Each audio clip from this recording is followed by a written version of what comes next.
Ahoy there, it's Captain D-Flo, and this is my 3D printed boat. If it looks familiar, that's because I'm claiming the title of the world's largest Benchy, and to take it to the next level, I am currently 3D printing a Benchy on my Benchy that's on the water. So sit back, relax, and I'm gonna take you along this crazy journey.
Before we get into the build, let's discuss the specifications of this vessel. It's 10 feet long by 3.3 feet wide. The hull and cabin weigh 800 pounds together. If you were thinking, man, that's a lot of plastic, don't worry, the boat is 3D printed from 100% recycled material. We'll take a deep dive into the 3D printing process, so stay tuned. As you can tell from the smokestack, the power plant for this boat is a combustion engine. I'm just kidding, that feature is for internet likes. The rear propulsion comes from a 2 horsepower electric trolling motor powered by two 12-volt, 100-amp-hour batteries, which can be recharged with the 200 watts of solar panels on the roof. The solar panels are especially useful on rivers, allowing you to use most of your battery power to travel upstream while saving some for the return trip. As you float your way back downstream, the panels recharge the battery, giving you more power for navigation. As its name suggests, trolling motors are not meant for racing, but rather leisure. I can get up to about 2 miles per hour without any help from the current. Most trolling motors are designed to be steered manually, but of course I can't reach the trolling motor from my cabin, so I designed and 3D printed a servo motor mount with, in combination to a steering column from an old arcade game, I can rotate my wheel in the cabin, which turns the motor in the back. Of course, the boat has all the required safety features, including navigation lighting, a horn, cleats, and fenders. And I think what I'm most proud of is that this boat is fully registered in the state of Tennessee, making me a boutique boat manufacturer. When I reach my destination, I can drop my anchor with a powered winch, which feeds the line through the left hawse pipe in the bow. Very unnecessary, but very fun. But how does she drive? In a straight line, without too much wind, she's stable. But of course, with its narrow width and top-heavy cabin, as you turn and lean, she leans too. Let's get back on land so we can talk more about the design. It's quite obvious that I did not build a practical boat, but instead I tried to realize every 3D printer enthusiast's dream of making a life-size Benchy. If you're not familiar, Benchy is usually the first model that you print to ensure that your printer is calibrated. If there's a problem with your printer, then it will show up as a misshapen feature on Benchy, and someone, somewhere on the internet will know the fix. Unfortunately, Benchy is not the best design in practice because it's too top-heavy. For my design, the captain has to sit down to lower the center of mass. This is one of many liberties I had to take to ensure that Benchy would not only float, but be printable at this scale. Before I started this project, I'd only been on a boat a handful of times. Of course, my initial lack of boating knowledge led to some mistakes and miscalculations. Shoot, I think I just made a giant boat that doesn't float. But over the course of this video, you will get a chance to see how I overcame these self-inflicted wounds to make this cartoonish boat, which works quite well now. But before we get into too much detail, let's take a look at this animation to catch everyone up on boat anatomy. The watertight section that sits in the water is known as the hull, which typically tapers from the bow or front to the stern at the rear. The stern is where you'll find the transom, the back wall of the boat to which the motor is attached. The design of the hull significantly influences the boat's handling characteristics. For instance, flat bottom hulls provide greater stability in calm waters and can navigate shallower waters because they spread out their weight over a larger surface area. However, they can be less comfortable in rougher conditions as they tend to ride over the water rather than cutting through it. You may be more familiar with V-shaped hulls, which taper to a point at the bottom. This design enhances the boat's ability to cut through water, providing smoother navigation through choppy conditions and improving overall maneuverability. However, a V-shaped hull typically needs to be larger or deeper compared to a flat bottom hull to achieve the same stability. While traditional boat manufacturers can accommodate various hull designs, I'm limited by the fixed build volume of my printer. Therefore, to ensure that I could print a boat that is likely to float and stable for navigation, I opted for a flat bottom hull. If you've ever designed and 3D printed your own model, then it's likely that it took several iterations before you were happy. For this project, I only have enough material to make one boat. So if I don't get it right on the first attempt, I'm going to have to scrap this project. Let's open the 3D model to see how I maximize my chances for success. For the vessel to be practical and comfortable, it must be larger than my printer's volume, which is a little over 1 meter cubed. However, the more sections I divide the hull into, the more difficult it'll be to get it watertight. So I landed on 3 separate sections divided evenly along the 10-foot length of the boat. The pieces fit together with a tongue and groove connection. There is 6 inches or 150 millimeters of overlap between each piece, increasing mechanical strength and providing more surface area to glue the pieces together. I know the hull might seem boxy, but given that my printer's build volume is cubic, I aim to maximize both the size of the boat and its printability. Curves, overhangs, and intricate features often pose challenges in 3D printing. Perhaps in the future, I could design a more hydrodynamic hull that could only be realized through 3D printing. Before we dive into printing the hull, let's discuss the materials I've chosen for this project. Most recreational boats are constructed from fiberglass, a stiff composite, highly resistant to the elements. There are printable plastics such as glass-filled nylon or polycarbonate that mimic the properties of fiberglass. However, these materials are prohibitively expensive, even though they would allow for a thinner hull. Additionally, I was hesitant to invest significantly into a project with inherent risk. After all, it could literally sink. Therefore, I opted for recycled PETG, which is not only cheap, but also more sustainable than using a new plastic. If you're unfamiliar, PETG is a more flexible variant of PET, the plastic commonly used for water bottles, and is easy to print. It also doesn't emit odors or gases when heated, an important consideration since I'm printing this in my garage. Further, PETG has properties that make it suitable for watercraft as it's highly resistant to water and remains stable on hot days. But there is one problem with this material, which you may have caught, and that's its flexibility. To ensure the hull is sufficiently stiff, the walls need to be considerably thicker than might be initially expected. I've settled on a 2-inch thickness. Importantly, these walls won't be solid. Instead, they will have a partial lattice infill, which is only achievable with 3D printing. This approach keeps the weight manageable while still achieving the desired stiffness. While cheap, the recycled PETG was a total nightmare to prepare for printing. Unlike a normal desktop 3D printer, which melts a continuous strand of filament, my large format 3D printer melts discrete pellets. I have an article on my website and several YouTube videos that cover the basics of pellet extrusion, but an important takeaway is that the pellets must be the same size and shape to ensure consistent output. Printing a watertight boat would be impossible if the extrusion had holes and gaps in it. However, the recycled PETG that I received was anything but consistent. You can see in this graphic below the different forms the bulk material arrived in all mixed together. My wife Annie and I had to use sieves to select for just the spherical and cylindrical shaped pellets. We probably spent 40 hours sifting the 800 pounds or 360 kilograms of material, where almost 15% of it was unusable. Despite the effort, I'm glad we did it. Not only did we sort out all the non-uniform material, but we also encountered metal screws and other contaminants that would have destroyed my expensive printhead. The reason we had to sort so much material is because each of the 3 boat sections weigh close to 200 pounds. This weight can be visualized through 4 5-gallon buckets filled to the brim with pellets. With the material prepped, we can finally start printing. The hull will be printed on my custom large format 3D printer. I've spent about 3 years building and upgrading this printer, with a journey documented here on YouTube. Longtime viewers of the channel will know that I promised a boat 2.5 years ago. I'm gonna print and set sail on a life-size Benchy, and you're not gonna wanna miss that video. The reason for the delay was that my old printhead didn't have the throughput to print the hull in a reasonable amount of time. It would have taken about 35 days of continuous printing with the MDPH2 and its 2 pound per hour output. If you have any experience with 3D printing, then you know that the longer the print, the more likely it is to fail. It wasn't until Massive Dimension provided me with their new MDPE10 extruder, which is capable of 10 pounds per hour, did this project seem feasible. Without any further delay, let's start printing.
The third and final piece of the whole is the bow, which has the most curvature.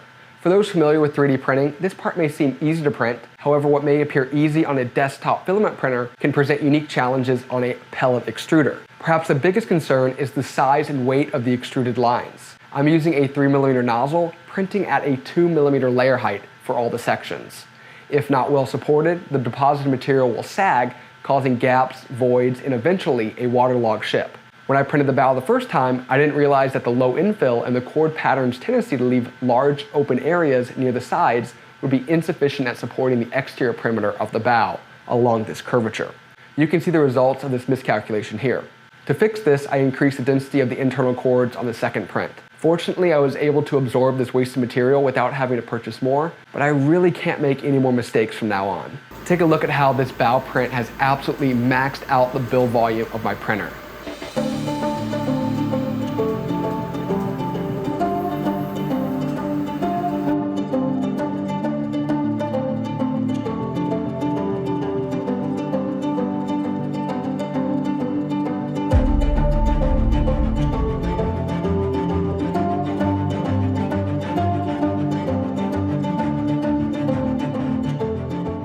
Even with the changes I made to how the model will be printed, there were still some areas near the house pipes or holes in top of the bow that I would have to babysit, which wasn't too big of a deal. While that finishes up, I want to quickly talk about what it's like running a big printer like this. I'll be honest, it's a bit nerve-wracking. I'm not so much worried about an object printing incorrectly, such as what we saw with the bow on the first attempt. My biggest fear is the printhead getting stuck in one spot while still extruding material. This happened once with my smaller extruder, and a huge glob of molten material built up around the barrel. It was a total pain to clean up. With this new and much larger extruder, the problem could be exponentially worse if the printer is left unattended for too long. To hopefully avoid another catastrophic print failure, I've since upgraded to motors that can detect when they stall and a floating head which can move the printhead out of the way when it encounters an obstruction. The printer will even send a notification to my phone when it encounters an error or pauses. Even with these precautions, I would only allow the printer to run unattended for 2 hours. Let's just say my wife and I didn't get much sleep during the week it was printing. But with these 3 successful prints behind me, I have much more confidence in the design of my printer.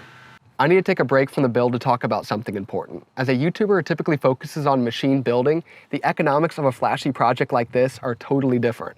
In fact, both me and my wife are now forced to live in the boat. Say something to me? No, sorry. I was just talking to my kind viewers and asking that they would consider becoming a Dr. D-Flo channel member. But really, any support that you can provide, from liking the video or subscribing to the channel, provides that needed motivation for me to keep tackling crazy projects like this. And with that, let's get back to the action. With the 3 sections of the whole printed, let's talk about flotation. An object must meet one of 2 criteria to float on water. It must either be less dense than water, or it must displace more water than it weighs. Let's first take a closer look at density. The density of water is a convenient 1 gram per cubic centimeter. So if a material is less dense than water, then it will float on top of it. Wooden canoes are commonly constructed from cedar, ash, or spruce, which are all woods that have a lower density than water. The most significant benefit to constructing a vessel out of low density materials is that if the boat capsizes or it fills with water, then it won't sink. Obviously, it's much more difficult to recover a vessel that is sunk to the bottom of a waterway. The second method to achieve a seaworthy vessel is to design a hull that displaces more water than it weighs. Essentially, the boat must push aside enough water to equal its own weight.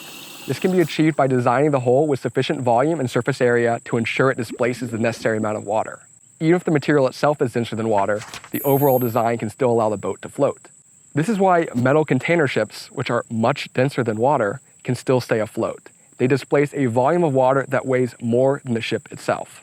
However, for a boat that relies purely on displacement to float, if it takes on sufficient water, then it will sink. Recreational boats are commonly constructed from plastics which all have a higher density than water. Fiberglass has a density of 2.4 grams per cubic centimeter, and PETG has a density of 1.3 grams per cubic centimeter. However, if most of these boats capsize or take on water, they don't sink. Why? It's because these boats often employ designs that incorporate less dense materials within their construction, known as flotation, which offsets the heavier materials. The best source of flotation is air, often trapped in sealed compartments to ensure that the boat remains buoyant even when filled with water. One of the most convenient methods to incorporate air into a boat's design is by using closed-cell foam. This is a similar material to spray foam insulation that you may find in your attic. Because I'm designing an experimental boat, I decided to add enough flotation to prevent it from sinking in case it takes on water. I'm trying to avoid the news article, Sky 3D prints boat that leads to ecological disaster. The internal lattice structure of the walls provides the perfect place to incorporate flotation materials. I marked where the info was during the print, then drilled holes where the cavities were. I mixed a 2-part polyurethane foam, which starts off as a liquid but quickly expands into a closed cell foam. Where you place the foam affects the stability of the boat. This is a fact that I did not fully appreciate until later on in the project. I was so concerned with getting the boat to float that I added too much foam. Later on, you will see where this problem comes up, but I went ahead and filled all available free space to achieve nearly 400 pounds of positive buoyancy. Pouring in the closed cell foam was also a quick test to see if the layer lines were watertight, as the foam will expand out of any gap it can find. Most filament 3D prints tend to leak slowly over time due to small spaces between the layer lines. However, when printing much larger 3mm thick lines, there will be more overlap with the previous layers, creating adhesion between layers. In fact, there was only one small gap the foam came out of, which was near the Z-seam, the location of where the extrusion starts and stops. I intentionally put this feature on the inside of the boat and high up to prevent water from coming into contact with it. The foam filling experience demonstrated that the stern and middle sections are watertight, which is great news. However, it also highlighted how difficult the boat is to clean. The texture of the boat is ribbed and you can feel the individual layer lines. When I spilled some of the foam, it was almost impossible to clean up the material that lodged itself between the layer lines, and I began to wonder how difficult it would be to keep the outside of the boat clean. I decided to later apply an epoxy coat to the outside of the boat to get a nice smooth finish. I do want to emphasize that the epoxy was not necessary for making the boat watertight. It was only used for cleaning purposes. I'm standing next to the completed boat, so you know that eventually I get the 3 pieces together. But did I provide enough clearance for the first try, or will I have to shell out another $1,000 to buy more pellets and reprint? I attempted a dry fit off camera, but the connection was too tight, and I worried about being able to separate the pieces in order to apply the adhesive. So not knowing if the parts fit fully together, my father-in-law and I applied the 2-part epoxy on the tongue and groove connection and shoved the stern and middle sections together.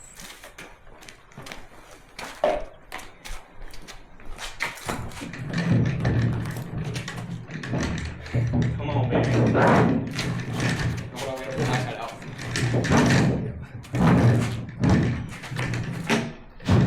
Like a glove. I was actually quite surprised how tight the seam was between these 2 sections. Joining the bow was a little bit trickier with its curves.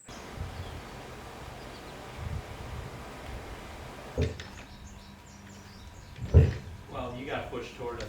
Oh, you're right. I'm sorry.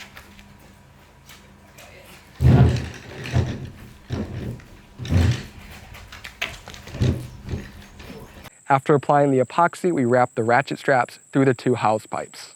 The bow experienced more warping than the other 2 parts, but I filled this uneven gap with some white epoxy.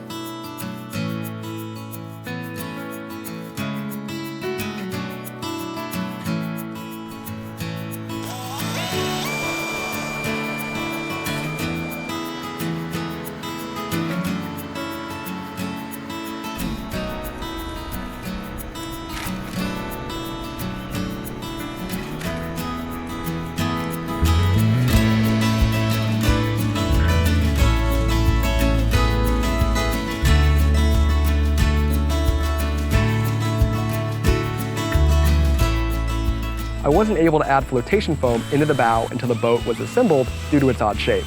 But once the epoxy dried, I drilled holes and injected foam into the space between the infill lines, so that all 3 pieces of the boat had similar buoyancy.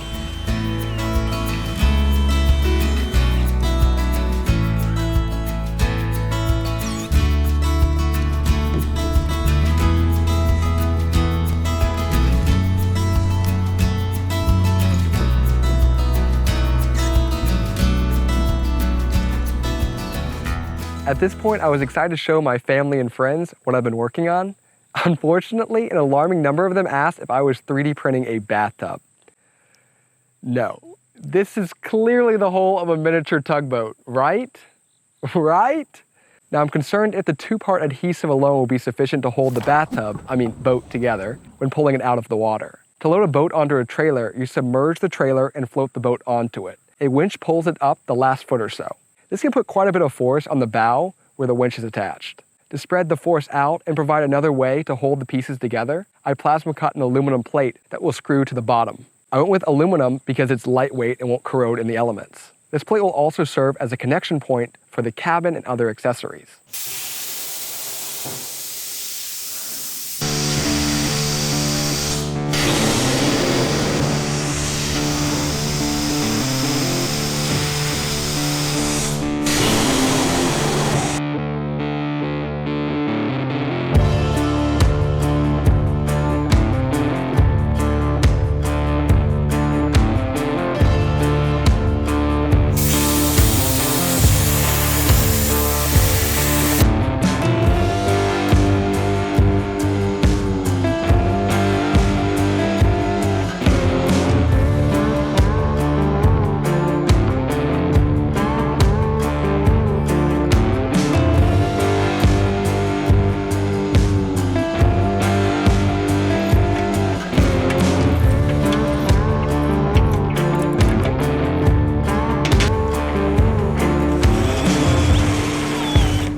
I'm using 1/4-inch flat thread-forming screws to attach the plate to the bottom. You can see that with these curved aluminum pieces, how I'm going to tie the winch point to the aluminum plate to spread the towing forces out along the length of the boat.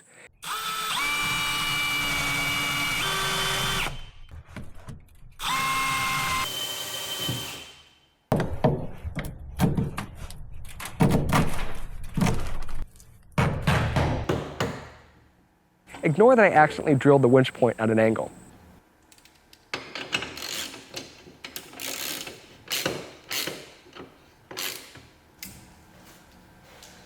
Before we go any further, we need to make sure that the hole is seaworthy. If the hole is unstable, then it will only get worse when I put the cabin on. For this initial float test, I borrowed a 1-horsepower electric trolling motor as my 2-horsepower motor had not arrived.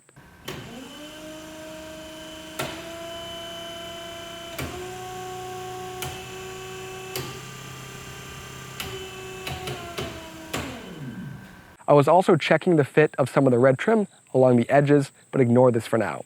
We lifted the hull off the dollies, onto the trailer, and we were off.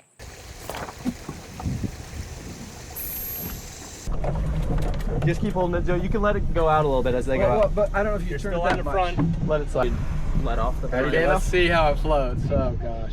Push them off. Okay, hang on. Wow. Okay, you're in. Okay. We need some line, Joe. We need some line. Slack. One of Gilch's children. Actually looks steadier than I thought it would be. You're going away from us. You okay?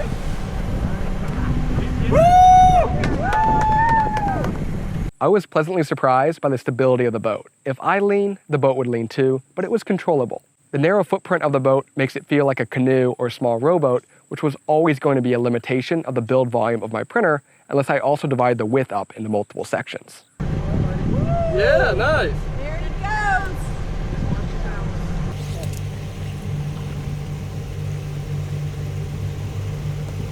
Oh, I don't want the line to get caught. Oh, careful, buddy.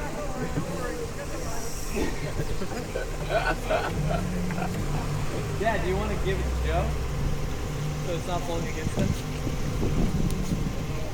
Wow, he's kind of cooking.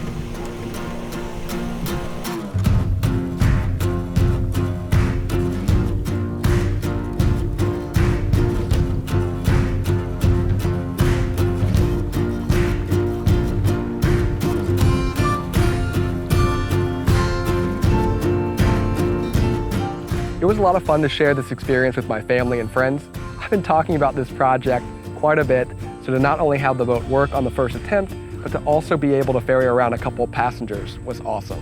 Even with 3 people on board, the boat's draft, or how high the water comes up on the hull, was only about 6 inches in the stern. This is likely because of all the foam that I added. A low draft means that you can navigate shallow bodies of water, but it has another consequence that I was not expecting due to my inexperience with boating. For a boat to be stable, the center of mass should be below the waterline. Imagine trying to hold a broom perfectly upright with the bristles at the high point. It's much harder to do. If I were to drop the bristles down low, much easier to hold the broom vertically. Boats work the same way. The weight needs to be low in the hull to keep the boat from tipping or feeling unstable. If the waterline doesn't come up high enough on the hull, it becomes harder to keep the center of mass below it. This is why the original Benchy doesn't float upright. Its center of mass is much higher than the waterline. My point here is that I'll not only need to keep the cabin light, but I'll also likely need to raise the waterline to keep the center of mass below it. Keep this in mind as we move forward. The last part of the test was to see if I could winch the boat onto the trailer without pulling out the anchor bolt attached to the bow or cracking the hull. On my approach to the trailer, I noticed the boat was leaning towards the port or left side of the bow. Fortunately, we had no issue pulling the boat out of the water. There wasn't so much as a creak from the hull. With the boat on the trailer, we identified a small leak due to an irregular extrusion in the bow. This was likely causing the leftward leaning. I plugged this gap later with some marine-grade epoxy. With the first float test out of the way, we can move on to the feature that makes Benchy instantly recognizable, the cabin. But as we just discussed, this is also the part that prevents it from floating correctly. The cabin needs to be light enough to avoid raising the center of mass too high, but it also needs to be strong enough to withstand wind forces when towing on the highway. Achieving both these goals with plastic alone through 3D printing is simply not feasible. That's why I'm framing the cabin with aluminum extrusion for strength and using a plastic veneer on the outside to capture that iconic Benchy look. Big thanks to OpenBuilds for supplying the aluminum extrusion and corner brackets for making quick but strong right angle connections.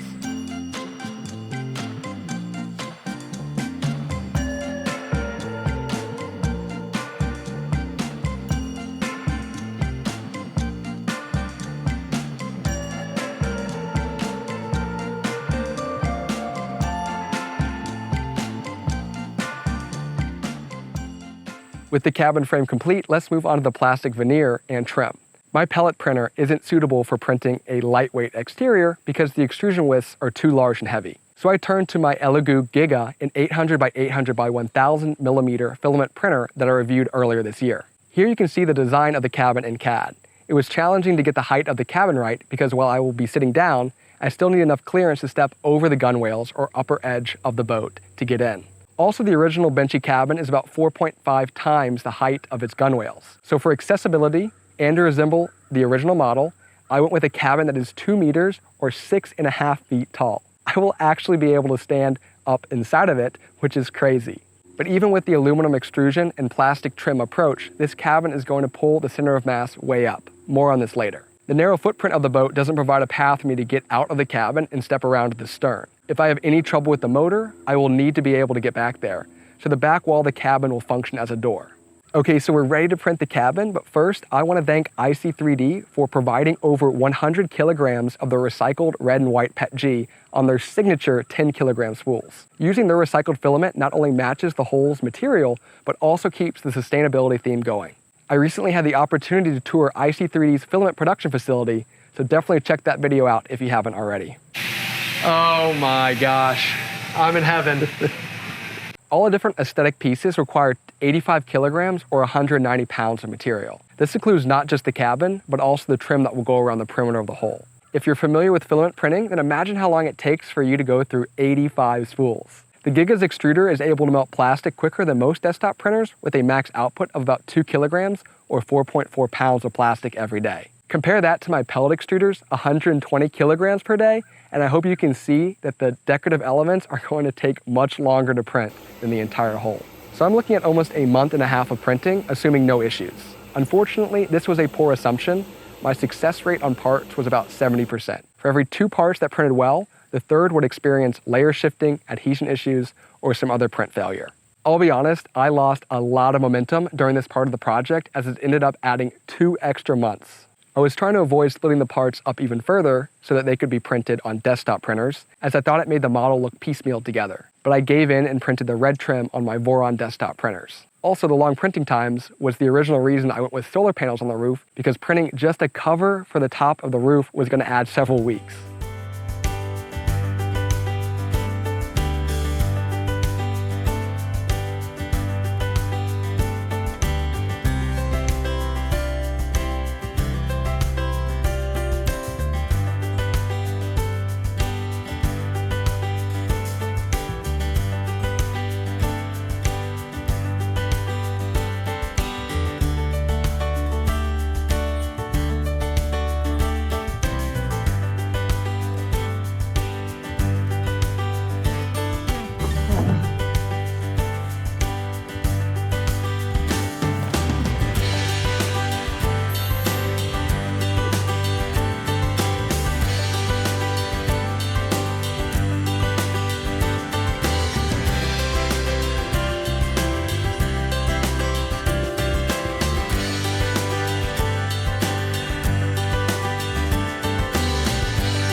All right, this is looking pretty funny. Behind the scenes, I went ahead and wired up the batteries, navigation lights, motor, and dashboard. We'll come back to this because it's important to first test if the boat floats correctly with these extra additions, or I might need to rethink my approach. Once we got the boat down the ramp and started unloading, something didn't feel quite right.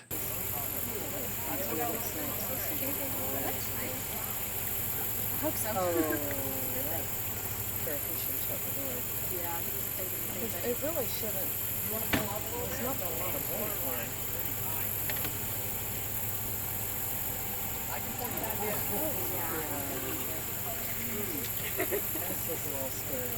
Before, without the cabin, the boat responded to weight shifts as expected. If I leaned, the boat would lean, and would return back to center when I sat straight up. But now it felt different. When I leaned just a little to the left, the boat would start leaning, but it didn't stop. Instead, it would keep going almost like a pendulum picking up speed. I'm just gonna get down low real quick.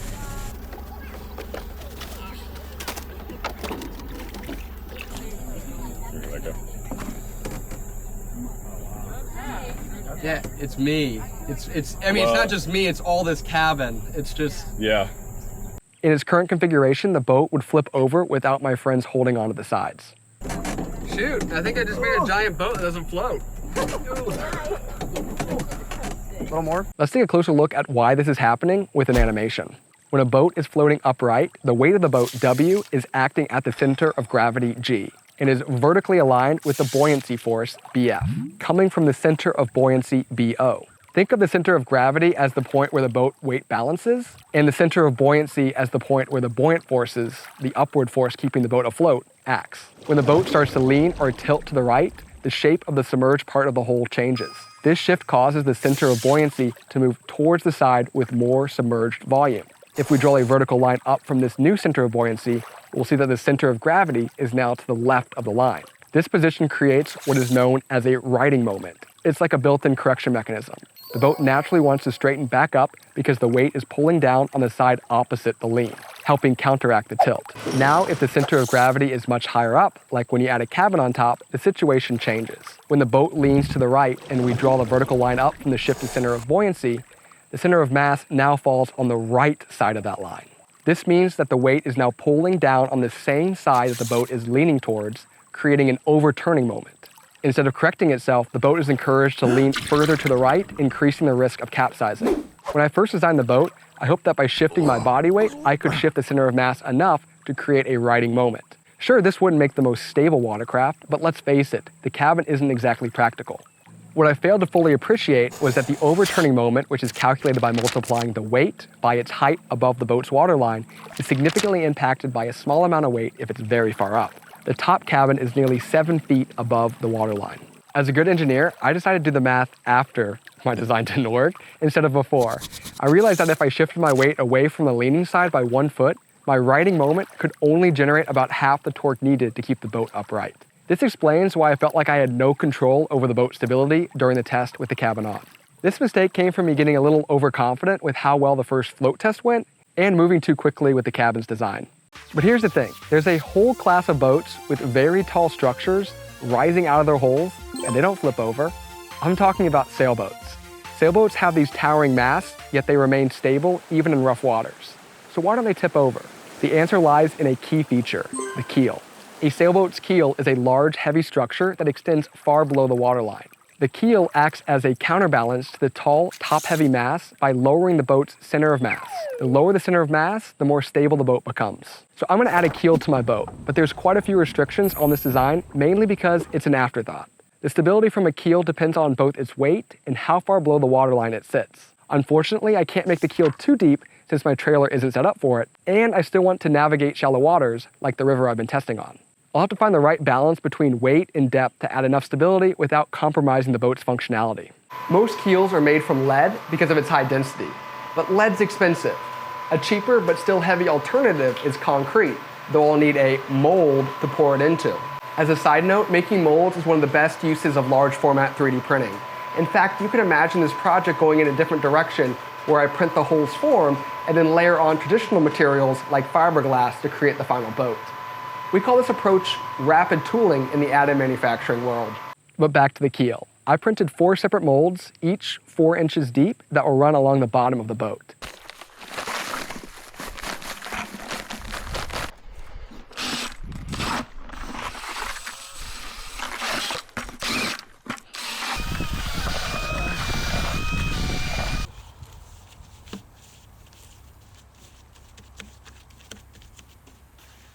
These molds, along with the concrete, will be secured by anchor bolts. To ensure the concrete doesn't interfere with the anchor bolt placement, I incorporated spokes running through the molds. There's no reinforcement in the concrete, so I'm going to leave the molds on just to keep the concrete from chipping or cracking if it were to hit the trailer or something on the bottom of the riverbed.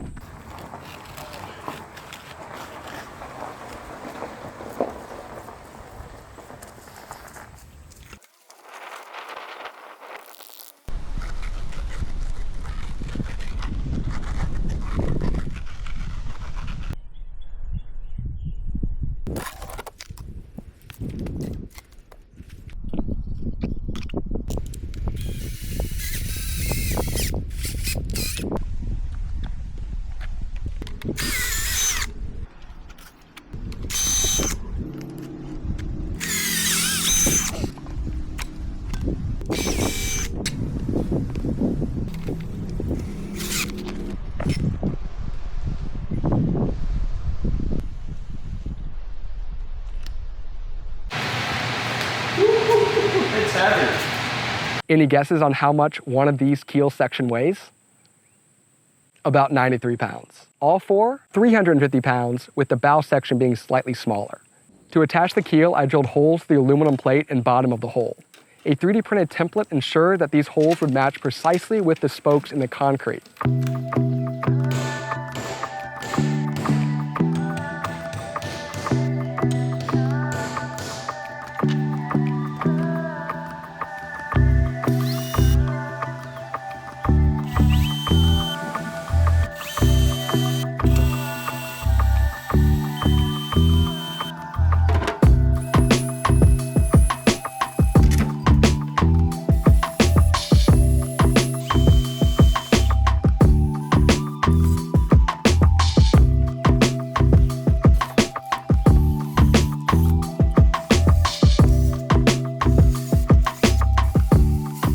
Rubber washers on either side will keep the water out, but I'm still concerned about introducing this many new ways for water to find its way into the boat. We will have to see if the boat takes on water.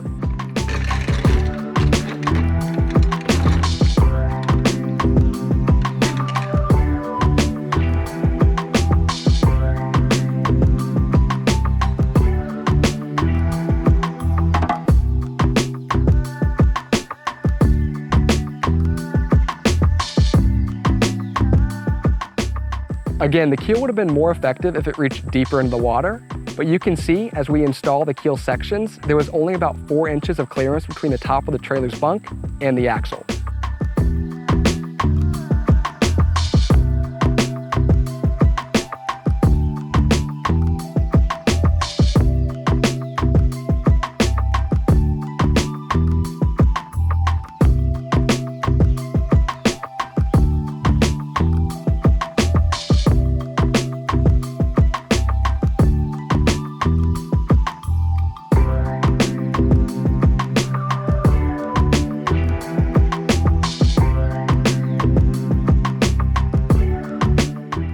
If I would have been a bit more thoughtful in my design, I could have incorporated the keel when I first printed the hull.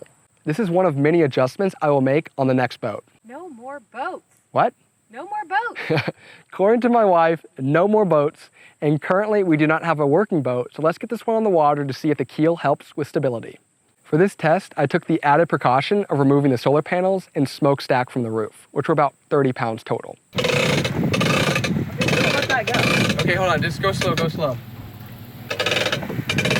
Hold on. You can probably tell by my face that I was crazy nervous. I was second guessing everything as I just spent a week drilling holes in my boat and adding concrete to it. That sure does not sound like a recipe for success. Yeah, that's with no one holding it. Was they not doing that last time? No. Oh no, they couldn't let go last time. The boat once again floated upright. I was even able to stand up in the cabin and shift around. At this point, I knew the boat wouldn't have any issues when the smokestack and solar panels were reinstalled. I know, it feels like the more extreme I go with the tipping, the more it wants to go back to the center. Which is, that's good. How a boat should work. Right. It's like perfect, actually. Do you want any specific B-roll footage drone-wise, or just? Yeah, unfortunately it's kind of lame because it's just floating. Yeah. But for us, this is a big deal. Cool beans.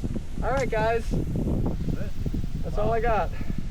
Excellent, so the keel works as intended. The boat didn't take on any extra water either. I need to head back to the shop and finish up the electronics before taking the completed boat on our maiden voyage. For the propulsion, I decided to go with an electric trolling motor due to low cost and ease of maintenance compared to small gas outboard motors. But I was surprised to find that nearly all trolling motors operated at 12 volts. This seems convenient at first because 12-volt systems are standard in cars and boats, making batteries and components widely available. However, 12 volts is quite low for a power-hungry component like a motor, meaning we will need to compensate with a high amount of current. For example, a modest 2 horsepower or 1500 watt motor will draw 125 amps. If electrical current is like water flowing through a pipe, then we'll need a very large pipe, or in this case, a very thick wire to handle that much current. The battery and most electrical connections will go underneath my seat, the captain's seat, and I don't want to be on a hot seat, so I need to size my wires properly. To handle the 150 amp current draw of the motor, as well as some of the low power electronics,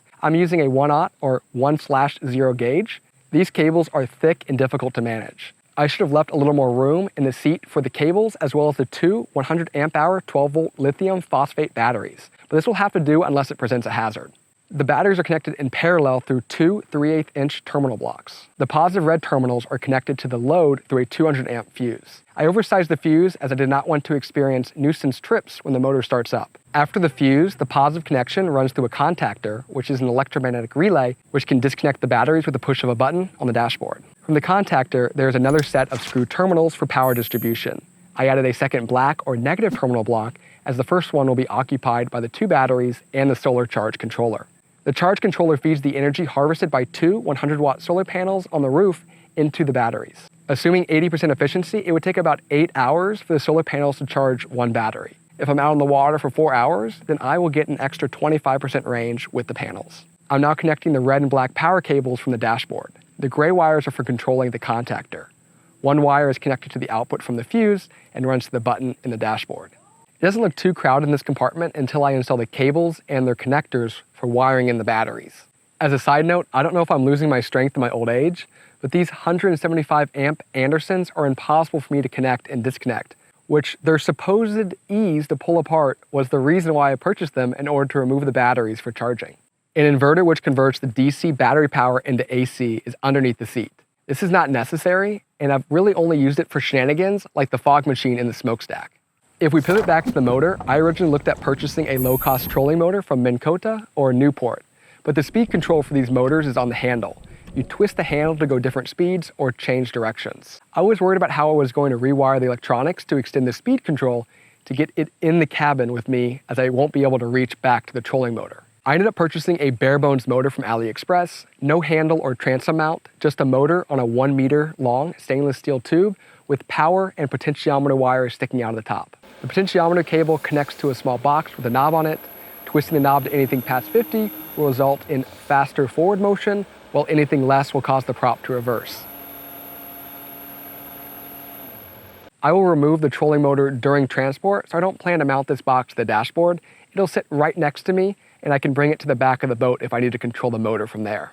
Because the motor did not come with anything to attach it to the boat, I got a little too creative with how I plan to mount it. In the driver's seat of most recreational boats, you can both rotate the motor for steering and move the motor in and out of the water, which is known as trim. Steering is absolutely necessary, but being able to trim the motor is useful for launching the boat and navigating shallow waters without having to go to the back of the boat to make manual adjustments. I originally designed and 3D printed this servo-powered contraption that accomplished both steering and trim. What I failed to realize is how much force the large trim gears would experience when the boat was underway. I don't have footage of it, but they basically snapped as soon as I tested them at low speed. I know that this is rich coming from a guy who just 3D printed a boat, but some things should, in fact, not be 3D printed. The steering mechanism did work well though, and I kept a variation of this for my final model, which uses an aluminum transom mount with manual trim adjustment. For the steering, a spur gear clamps to the motor's tube, and a servo motor with a matching spur gear can then rotate the motor and prop. I tested both 45 kilogram and 60 kilogram servo motors, so you may see both of them in this video, but I found that the 45 kilogram would sometimes skip steps when asked to rotate at faster speeds, so I eventually went with the larger 60 kilogram model. At the bottom of the trolling motor, I attached a transducer, which is part of my depth finder system to make sure the boat does not run aground. The next part is unnecessary, but I attached limit switches on either side of the rotation mechanism. Of course, a servo should be able to keep track of its own position, but during initial testing, I was losing motion, so the limit switches helped me diagnose this. You can purchase small handheld RC controllers for servo motors, but if you look inside Benchy's cabin, you will see a large steering wheel. So I picked up a 13-inch chrome boat wheel and a steering column from an old racing arcade game. When you turn the boat wheel, a potentiometer coupled in the back will relay the position of the wheel to an ESP32 microcontroller, which will rotate the motor in the back. This setup has worked well because I can tune the responsiveness of how quickly the motor follows the wheel. Flat bottom boats are not the most stable during turning, so the motor will slowly follow the wheel.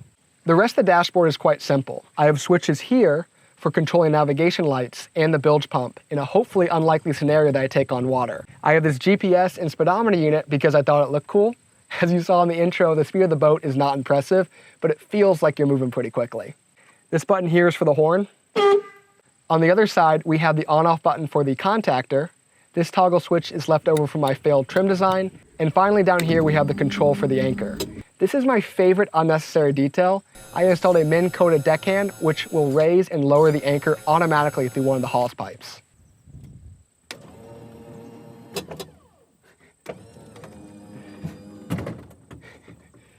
Unnecessary?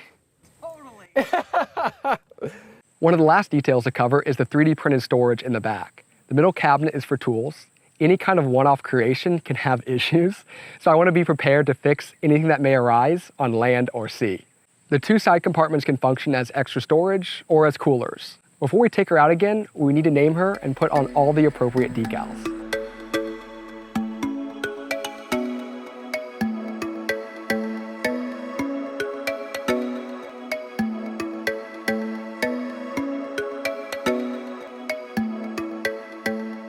Wow, what an adventure this has been. Sure, it would have been more affordable for me to go to my local outdoor store and buy a boat, but this was just such a great opportunity to explore the potential of large format 3D printing. And with that, I'll catch you in the next one.